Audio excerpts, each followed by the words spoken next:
अगर हम जाए बोलते हम उससे पहले तो हमें बंदूक की धमकियां देते कि हम तुझे मार देंगे, ये कर देंगे। वो तो छोड़िए, जब यहाँ पर भी आए 4 दिन से हमें कैसा व्यवहार किया जाता है। बोलता है कि ठीक है तुम्हारे यहाँ पर नहीं है, एम्बेसी ने कुछ किया नहीं है तुम्हारे लिए, तुम्हारे प्रेसिडेंट कुछ किया नहीं है यूक्रेन के लिए। फिर हमें यहाँ से मार के भगा देते हैं, वापस फिर हम बैठ जाते हैं दूसरे दिन, फिर हमें ये बात बोली जाती है। आज को भी यही हुई है, आज को भी मार रहे हैं, आज को भी भगाए हैं। और लास्ट में आज हमारे एम्बेसी के पता नहीं कोई आया है यहाँ पर, उनसे जब हम मदद मांगने गए तो वो हमें बोलते हैं कि चुपचाप रोमानिया चले जाओ, यहाँ चले जाओ। लेकिन उन्होंने ये भी नहीं बोला कि चलो कोई बात नहीं, हम आपको प्रोवाइड कर एक बस या ट्रेन कुछ भी या एड्रेस भी, जस्ट बोलते रोमानिया चले जाओ। मतलब वो केयरिंग, पता नहीं, वो लगते हैं वो यूक्रेनी के बने हुए हैं। यहाँ पर देख लो यूक्रेनियन जितने भी है ट्रैवलर्स, जब से आए हैं उनको अलग से जैसे वीआईपी प्रोवाइड कर रहे हैं। लग रहा है कि वही सीएम है, वही प्रेसिडेंट है, सब कुछ वही। चुपचाप लेके उन्हें आगे निकाल दिए जा रहे हैं। हमें ये भी नहीं पता कि अब हम क्या करें, कहाँ जाए, रोमानिया जाए या यहाँ रहे। हमारे पता नहीं हम इंडिया कैसे पहुंचेंगे या अपने घर कैसे पहुंचेंगे। अगर घर जाएंगे तो वहाँ तो आपको पता ही है कैसा मामला आता है, मतलब बम लेके जा रहे हैं रशिया के थ्रू से। तो हमें ये भी नहीं पता वहाँ सेफ है या इंडिया में सेफ है। तो हमें रास्ते में आजकल हटाना पड़ेगा। हमें ये भी नहीं पता, अभी आप देख सकते हो सारे शॉप बंद है, तो हम खाना कहाँ खाएं। हम ये भी नहीं सोच पा रहे कि हमें एम्बेसी कुछ दे या यहाँ के पुलिस वाले कुछ हमें प्रोवाइड करे। तो हमें ये दरखास्त है कि कुछ आप करिए, एटलीस्ट ये न्यूज़ पीएम साहब को दे दे कि उन्हें पता तो चले कि उनके बच्चों के साथ क्या हो रहा है। अगर उन्हें इतना पावर उनके हाथ में है तो कुछ कर सके, क्योंकि यहाँ पर इवन दैट पाकिस्तानी आदमी आके अपना मतलब यहाँ पर बोर्डिंग करा रहे हैं। वो हमसे पूछ रहे हैं कि तुम्हारा इंडिया ये नहीं करके दिया है क्या।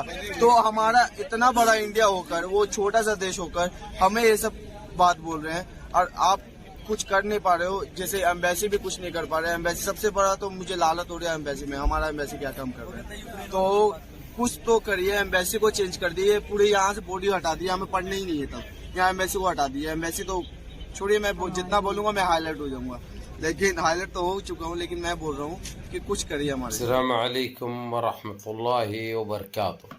अज़ीज़ान मिल्लत इस्लामिया, आप तमाम उम्मती को वो फसल की तरफ से सलाम अर्ज़ है। घर में बड़ी पर्दा नशीन इज़्ज़तदार और बहनों को वो फसल की तरफ से सलाम अर्ज़ है। बहरल कैफ आपने ये देखा क्या है हमारे देश के हालात, हमारे देश का क़ानून, हमारे देश के हुक्मान जो हम पे हुकूमत करते हैं, जो हम पे काबिज़ है। आज हमारे भाई लोग, हमारी बहनें जो पढ़ने के लिए यूक्रेन गए थे, वो स्टूडेंट्स आज ज़िंदगी और मौत के घाट पर ऐसा रो रहे हैं। और किस तरीक़े से कहाँ पे पड़े हुए हैं वो लोग, किस तरीक़े से तकरीबन 15-17 हज़ार ऐसा रोड पे पड़े हुए हैं। ना वहाँ पे कोई बच्ची ना कोई बच्चा, सब मिल के वहाँ पे किस तरीक़े से पड़े हुए हैं। ना वो लोगों को कुछ ओढ़ने के लिए है, ना खाने के लिए है, ना पहनने के लिए है, ना नहाने के लिए है। ऊपर से आज बड़ी कोशिशों के बाद एम्बेसी से एक ज़िम्मेदार आया एम्बेसी का, और उसने साफ कह दिया तुम लोग रोमानिया चले जाओ या कहीं और चले जाओ, हम तो कुछ नहीं कर सकते। वहीं हमारे पड़ोस का देखिए, पाकिस्तान से उनका सफ़ीर आया, आके बोर्डिंगें बना के दे रहा है वो लोगों को, बसें कर दे रहा है वो लोगों को, ताकि वो एयरपोर्ट तक जाए, रोमानिया के वहाँ से चला जाए। ये होती है हुकूमतें, ये होती है सरकारें, ये काम होता है एम्बेसियों का। लेकिन आज ये हमारी इंडियन एम्बेसी और इंडियन हुकूमत क्या कर रही है। और जबकि ये गोदी मीडिया, ये सुवर मीडिया, ये नस्ल हराम मीडिया, ये आतंकी मीडिया जिस तरीके से 9 साल से टट्टी एक भागने के बाद धुलाना बाकी रहा, बाखिर का सब कुछ किया इसने, अभी भी यही कर रहा है कि हमारे पीएम को बड़े उस पोस्ट पे रखे, ये सलाह देने के लिए, ये जंग ख़त्म करने के लिए। अरे तुम्हारी जनपद का अंडा, कितना गिरोगे तुम, कितना गिर सकते तुम, कोई लिमिट कोई हद बाकी नहीं रखे। इन सारे चीज़ों से हट के मैं ये कहना चाहूँगा सारे हिंदुस्तानियों को, देखो आज ये हमारे भाई लोग बहुत परेशान हैं वहाँ पे, ना इनको रोमानिया जाने के लिए, ना कहीं और जाने के लिए, ना इनके पास पैसा है, ना कुछ गाड़ियों की सहूलत हो रही। देखिए, और अगरचे वहाँ के देखने वाले मेरे भाइयों, आप लोग कुछ कर सकते तो मदद करो इन भाइयों की। देखो, आज ये भाई को मदद करेंगे आप लोग तो अल्लाह रब्बिल इज़्ज़त आप लोगों को कभी भी ऐसे परेशान हाल नहीं रखेगा। इंशाअल्लाह ज़िंदगी में आपको परेशानी कभी नहीं आएगी अगरचे कोई मुसीबत मारों की आप मदद करेंगे तो। वहाँ पे देखो औरतों का, बच्चियों का, बच्चों का क्या हाल है। वो लोग क्या करने के लिए गए थे? पढ़ने के लिए, तालीम के लिए गए थे। हमारी एक नाकारा सरकार है, हमारी नाकाम हुकूमत है, सिवाय झूठ के अलावा कुछ नहीं, सिवाय दरिंदगी के अलावा कुछ नहीं, सिवाय मॉब लिंचिंग के अलावा कुछ नहीं, बलात्कारी के अलावा कुछ नहीं, जहर फैलाने या भड़काऊ बातें करने के अलावा कुछ नहीं। आज देखिए, आप लोग गौर कर सकते हैं सारे हिंदुस्तानियों, कब से ये लोग 7 दिन से बोल रहे थे हमारी सरकार ये कर रही, एयर इंडिया वो कर रहा, हमारे आदमियों को, स्टूडेंट्स को लेके आएंगे। अरे इनकी जनपद का अंडा आए 2-3 फ्लाइटें, लेकिन वो भी कैसे आए उसका भी पोल खोलूंगा, उसका भी पर्दाफाश करूंगा बहुत जल्द। वो किसकी तरफ से आए, कौन भरे थे, वो कौन दिए, वो सारा कुछ निकालूंगा विथ प्रूफ, बेफिक्र हो। लेकिन ये इतने गिरेवी है हमारी गोदी मीडिया, ये नीच मीडिया, बराबर जिस तरीके से जो सरकार, जो हुकूमत जो काम कर रही है, ये उनके नक्शे कदम पे चल रही है। आज देखो, एक मामूली छोटी कंट्री का, यानी हमारे बराबरी में नहीं कर सकता, एक गरीब मुल्क का किस तरीके से वो लोग बोर्डिंगें बना के दे रहे हैं। उनको अपनी आवाम की, वहाँ के प्राइम मिनिस्टर को, सदर जमहूरिया को अपने देशवासियों की फिक्र है। हमारे प्राइम मिनिस्टर को कोई फिक्र नहीं है। जुमलेबाजी करना आता, हथेली में चांद दिखाना आता, 15-15 लाख अकाउंटों में डालना आता, इसके अलावा और क्या आता? गोबर में से भी तरक्की जो है सो, गोबर में से भी डॉलर, पैसा, रुपीस निकाल के देंगे, हीरे निकाल के देंगे। ये बोलने से फुर्सत मिली तो ये लोग ये काम कर सकते थे, हमारे देशवासियों का सोच सकते थे, हमारे हिंदुस्तानी भाइयों का और बहनों का, बेटियों का सोच सकते थे।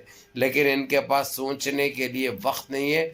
लेकिन आप लोगों को आपका ये भाई यकीन दिला रहा हूँ, आप लोगों को कुछ नहीं होगा इंशाअल्लाह ताला। आप लोग बाहिफाजत हमारे देश वापस आएंगे, जो कि आपका अपना देश है। इंशाअल्लाह हम दुआ भी करेंगे आपके लिए। और मेरे अजीज़ दोस्तों, मेरे भाइयों, जो यूरोप में रहने वाले हैं, जो यूक्रेन के करीब रहने वाले हैं, जिधर रोमानिया में अगर से हमारे भाई लोग आ रहे, तो इनकी मदद करो। आप लोग यानी मालूम है कि जो है सो भाई की इज्जत करते हैं, सपोर्ट करते हैं। तो आप लोगों से आपका ये भाई इन भाइयों के लिए, इन बहनों के लिए, इन बेटियों के लिए मदद की भीख मांग रहा है।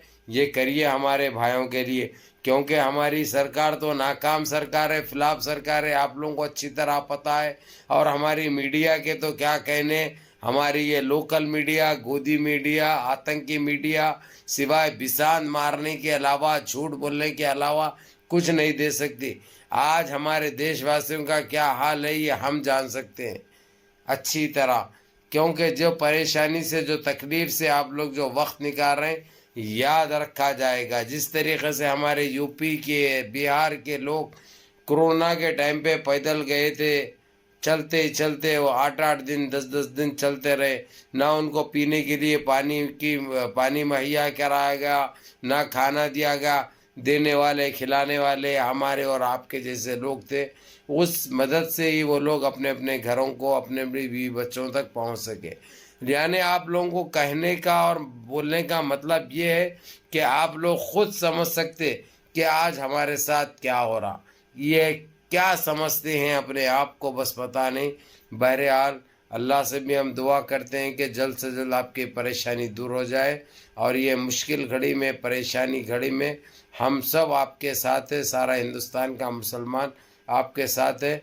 और मेरे अजीज़ दोस्तों, मेरे भाइयों, मेरे को फॉलो करने वाले और देखने वाले मेरे जितने भी फॉलोअर्स हैं, आप लोगों से जो मदद हो सकती, इन भाइयों की मदद करिए, हेल्प करिए, इनको खाना और کپڑا اور رومانیہ یا کہیں پہ بھی صحیح جگہ پہنچانے کی کوشش کریے تاکہ وہ پہنچ جائے. سب سے پہلے عورتوں کو، ہمارے بہنوں کو، ہماری بیٹیوں کو نکالیے وہاں سے جو پھنسے ہوئے ہیں.